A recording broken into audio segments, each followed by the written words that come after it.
Hi friends, நம்ம விஜயும் மல்லியும் வந்து பார்த்திங்கன்னா அடுத்த நாள் சூரியன் வந்து உதிக்கும் போது ஹார்ட் ஷேப்பில் வந்து லவ்வோடு உதிச்சா எப்படி இருக்கும். ஸோ அதில் பட்டர்ஃப்ளை பறக்கிற மாதிரி இவங்க ரெண்டு பேரும் எந்த ஒரு கவலையும் இல்லாமல் பறந்தால் நல்லாயிருக்கும் அப்படிங்கிற மாதிரி ஒரு சின்ன ட்ரை தான் வந்து நான் பண்ணியிருக்கேன். பிடிச்சிருந்தா மறக்காமல் லைக் பண்ணுங்கள், ஷேர் பண்ணுங்கள், சப்ஸ்கிரைப் பண்ணுங்கள் ஃப்ரெண்ட்ஸ். இப்போ வந்து பார்த்திங்கன்னா மல்லி சீரியலில் வந்து ரொம்ப ஈகராக போயிட்டுருக்கு. என்ன தான் நடக்க போகுது அப்படின்னு தெரியாமல் தான் போயிட்டுருக்கு. மெயினாக வந்து விஜய் தனியாக, மல்லி தனியாக, வெண்பா தனியாங்கிற மாதிரி தனித்தனியாக வந்து போயிட்டுருக்காங்க. ஸோ என்ன தான் நடக்கும், இவங்க மல்லி பண்ண விஷயம் வந்து எங்கே போய் முடியும் அப்படின்னு தான் தெரியல. நம்ம இத்தனை நாள் வந்து விஜய்க்கு தெரியுமா, அன்னபூர்ணி அம்மாவுக்கு தெரியுமா அப்படிங்கிற மாதிரி எல்லாம் நம்ம கோணத்தில் யோசிச்சுட்டு இருந்தோம்.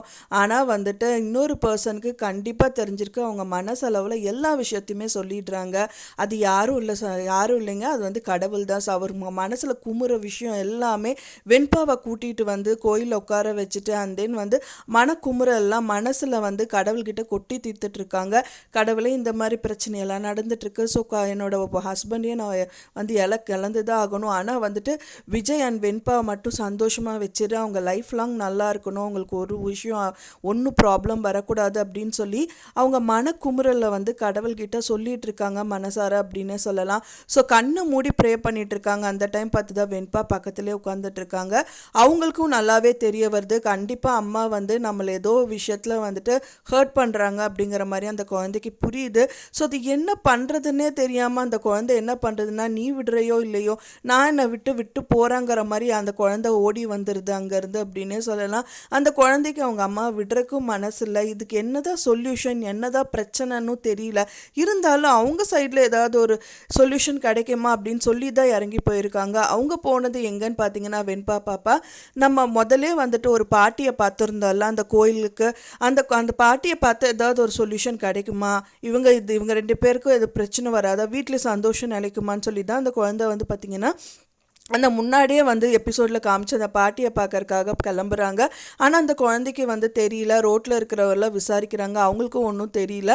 ஸோ அதனால் வந்துட்டு பார்த்திங்கன்னா இன்னொன்று அந்த குழந்தை வந்த ரூட்டே தெரியல, எப்படி போகிறோன்னு தெரியல. ஐயோ நம்ம வந்து அம்மாவை மிஸ் பண்ணிட்டோமா, அம்மான்னு சொல்லிட்டு அழுதுகிட்டே ரோட்டில் வந்துட்டுருக்கு. ஒரு பக்கமாக வந்து இன்னொரு சைடில் வந்து விஜய் வந்து அரவிந்த் கிட்ட வந்துட்டு ஒரு லாக்கெட் வாங்குறாரு. லாக்கெட்டில் வந்து பார்த்திங்கன்னா வெண்பா அண்ட் ஃபேமிலி ஃபோட்டோ ஒரு பக்கமாகவும், விஜய் அண்ட் வெண்பா இருக்கிற ஃபோட்டோ ஒரு பக்கமாகவும் இருக்குது. அதை பார்த்தோன்னே ரொம்ப சந்தோஷப்படுறாரு. ஸோ உங்களோட பிஸி டைமில் நான் வந்துட்டு டிஸ்டர்ப் பண்ணிட்டேன் அரவிந்த் அப்படிங்கிற மாதிரி சொல்கிறாரு. ஏன் சார் இப்படியெல்லாம் சொல்கிறீங்க, அப்படியெல்லாம் கிடையாது அப்படிங்கிற மாதிரி சொல்கிறாங்க. ஸோ எனக்கு ரொம்பவே பிடிச்சி போயிருக்கு அப்படிங்கிற மாதிரி சொல்கிறாங்க. ஆனால் அவரும் மனசளவில் இருக்கிற குமுறலில் வந்து பார்த்திங்கன்னா அரவிந்த் கிட்ட தான் சொல்கிறாரு, இப்போ கொஞ்ச நாளாகவே மல்லி சரியில்லை, என்னன்னே தெரியல, வீட்டில் ஒரு மாதிரி நடந்துக்கிற அப்படிங்கிற மாதிரி சொல்கிறாரு.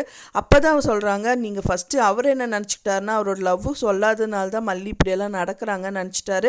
ஸோ இது கொண்டு போய் கொடுங்க சார், அவங்க ரொம்ப சந்தோஷப்படுவாங்க, இல்லைன்னா என்னோடய ஷர்ட்டை வந்து குலுக்கி கேளுங்க அப்படிங்கிற மாதிரி சொல்கிறாங்க. விஜய் ரொம்ப சந்தோஷமாக தான் அதை பார்த்துட்டு பேக்கெட்டில் வைக்கிறாரு. அது மட்டும் இல்லாமல் அவர் காசு கூட வாங்கிக்காமல் என்னோட கிஃப்ட்டுங்கிற மாதிரி சொல்கிறாரு. இப்போ இருந்து நீங்கள் எனக்கு பிரதர் தான் சொல்லிட்டு அவங்க அவ்வளோ சந்தோஷமாக இன்னொரு சைடில் பேசிகிட்டு இருக்காங்க. ஸோ இன்னொரு பக்கமாக இந்த மாதிரி விஷயங்கள் எல்லாம் நடந்துட்டுருக்கு. அது மட்டும் இல்லாமல் நம்ம எல்லாரும் பயக்கக்கூடிய விஷயம் என்னன்னா, வெண்பா நடந்து போயிட்டுருக்கிற டயத்தில் வந்து ஒரு பக்கமாக விஜய் வந்துட்டு பைக்கில் வந்துட்டு இருக்கிற மாதிரியும், இன்னொரு பக்கமாக வந்து கதிரேஷனோட பொண்ணு நிஷா வந்து கார் ஓட்டிட்டு வந்துட்டு இருக்காங்க. ஸோ யார் கையில் வந்து வெண்பா சிக்குவாங்கங்கிறது தான் இப்போ பெரிய கொஸ்டின் மார்க்கில் போயிட்டுருக்கு. விஜய் கையில் சிக்குனா கூட மல்லிகிட்ட ஏதாவது ஒரு மிஸ் அண்டர்ஸ்டாண்டிங் வந்தாலும் ஒரு பிரச்சனையும் இருக்காது, அப்புறம் அவங்க சேரக்கூட சான்சஸ் இருக்குது. ஆனால் கதிரேஷனோட பொண்ணுக்கிட்ட கிடச்சிது அப்படின்னா கண்டிப்பாக வந்து மல்லியை ஒரு வழி பண்ணிடுவார். ஸோ மல்லி இதுவே சாக்கா வச்சுட்டு எனக்கு டைவர்ஸ் கொடுத்துருங்கன்னு சொல்லி கேட்கறக்கும் சான்சஸ் இருக்குது. ஸோ எப்படி கதைக்காலம் மூவ் ஆகுது அப்படின்னு தான் தெரியல. ஆனால் வந்து இது ஸ்மூத்தாக மூவ் ஆனால் நல்லாயிருக்கும். இந்த டயத்துலையாவது விஜய் கிட்ட வந்துட்டு கோவத்துலையாவது மல்லி வந்துட்டு ஆமாம் இதுக்காக நான் விட்டு போயிடுறேன், ஆமாம் உங்களுக்கெல்லாம் நான் வந்து ஒரு ஃபேமிலிக்கு ஒரு ஆகாத பொண்ணு தான் நான் உங்களை விட்டு போயிடுறேன் அப்படின்னு ஏதாவது ஒரு விஷயம் சொல்லி என்ன நடந்ததுன்னு சொன்னால் நல்லாயிருக்கும் அப்படின்னு தான் எதிர்பார்க்கப்படுது. ஸோ வெயிட் பண்ணி பார்க்கலாம் ஃப்ரெண்ட்ஸ், எப்படி நடந்தால் நல்லாயிருக்கும் அப்படி அப்படின்னு இப்போ வந்து பார்த்தீங்கன்னா மல்லி வந்து மனசளவில் மாறணும். ஏன்னா வந்துட்டு முதல் விஜய் வந்து ஏற்றுக்கவே இல்லை மல்லியை. ஆனால் இப்போ மனசளவில் அவர் ஏற்றுக்கிட்டாரு. மல்லிக்காக என்ன வேணாலும் பண்ணுற அப்படின்னு சொல்லிட்டு ஒரு மனுஷன் இருக்கும்போது இந்த வாழ்க்கையை விட்டு கொடுக்கணுமா அப்படின்னு அவங்க யோசிக்கணும். ஏன்னா வந்து அரவிந்த் கூடயே கல்யாணம் பண்ணிட்டு போயிருக்கலாம் மல்லி. இருந்தாலும் வந்துட்டு அவர் மனசில் வந்து விஜய் தான் இருக்காங்கன்னு சொல்லிட்டு ரொம்பவே கும்பிடுனாங்க. அரவிந்தை புரிஞ்சுட்டு வந்து இவங்களுக்கு கல்யாணம் பண்ணி கொடுத்தாரு. ஸோ இந்த மாதிரி வந்து அப்படி ஒரு வாழ்க்கை கிடைச்சது திரும்பவும் இவங்க விடணுமா அப்படிங்கிறது தான் பெரிய கொஸ்டின் மார்க்கில் போயிட்டுருக்கு. ஸோ அவர் மட்டும் கெட்டவர் கிடையாது, அரவிந்த் ரொம்ப நல்லவர் தான். இருந்தாலும் வந்துட்டு எனக்கு விஜய் தான் வேணும் அப்படின்னு மனசளவில் நினச்ச மல்லி அவங்க கிடைச்ச வாழ்க்கையை ஏன் வந்து மற்றவங்களுக்காக விட்டு கொடுக்கணும். இன்னொன்று மனசில் விஜய் மட்டும்தான் இருக்காரு அப்படிங்கிறது மல்லிக்கே தெரியும். அது மட்டும் இல்லாமல் விஜய் வந்து நம்மளை நிஜமாகவே வந்து ஏற்றுக்கிட்டாரா இல்லை சும்மா குடும்ப அட்டைக்காக தான் நம்மளோட பேரை வந்து போடுறாரா அப்படிங்கிற மாதிரி சாமி கிட்டையெல்லாம் சீட்டு போட்டு குளிக்கெல்லாம் பார்த்தாங்க. ஸோ இந்த அளவுக்கு வந்துட்டு பார்த்தீங்க அப்படின்னா வந்துட்டு கடவுளை நம்புகிற மல்லி வந்து கடவுளும் அப்படி தான் நினைக்கிறாரு, நீ உன்னோட ஃபேமிலி கூட தான் சேர்ந்து இருக்கணும்னு நினைக்கிறாங்க அப்படிங்கிறது இவங்களுக்கு புரியவே இல்லை. ஸோ அதனால தான் வந்து வெண்பா பாப்பா வந்துட்டு இப்படி பண்ணியிருக்காரு அப்படின்னு தான் தோணுது ஃப்ரெண்ட்ஸ். ஏன்னா எல்லாருக்கும் வெண்பாவும் சரி விஜய்க்கும் சரி எல்லாருக்குமே வந்து மல்லி கண்டிப்பாக தேவை. அவங்க இல்லைன்னா ஃபேமிலியே இல்லை அப்படின்னு தான் நினைக்கிறாங்க. ஸோ எந்த சூழ்நிலை வந்தாலும் சரி நம்ம பிரியக்கூடாது அப்படின்னு அவங்க நினைக்கணும். ஏன்னா ஒரு கட்டத்தில் வந்து பாரதி பாட்டு வந்து காம்படிஷன் வெண்பாக்கு ஸ்கூலில் இருக்கும்போது மல்லி தான் வந்து எந்து கொடுத்து பாரதி பாட்டு பாடி உனக்கு மனசில் தெம்பு வரும்னு சொல்லி கொடுத்தாங்க. விஜய் வந்து எல்லா சொத்துக்களும் இழந்து அழுதுட்டு நின்றுட்டு இருந்த டயத்தில் வந்து கை கொடுத்து தூக்கி விட்டவங்க மல்லி. ஸோ அது விஜயே சொல்லியிருப்பார், மல்லி என்ன தான் யாருமே இல்லை அப்படின்னாலும் நம்மளுக்கு தைரியம் கொடுக்கறக்கு ஒரு ஆள் இருந்தாங்க அப்படின்னா அதை விட சந்தோஷம் வேறு எதுவுமே இல்லைன்னு அவரே சொல்லியிருப்பார். ஸோ அந்த மாதிரி வந்துட்டு தூண்டுதலாக இருந்த மல்லி ஃபேமிலிக்கு வந்துட்டு இப்போ நான் இல்லை உங்கள் கூட இருக்கவே மாட்டேன் அப்படின்னு சொல்கிறது எந்த விதத்தில் நியாயம் அப்படின்னு தான் தெரியல. கூடி விரைவிலே அவங்க மனசு மாறணும், இல்லை ஏதாவது ஒரு விஷயங்கள் நடக்கணும். மெயினாக இந்த சுச்சுவேஷனில் கண்டிப்பாக ஏதாவது ஒரு விஷயம் நடக்கும்.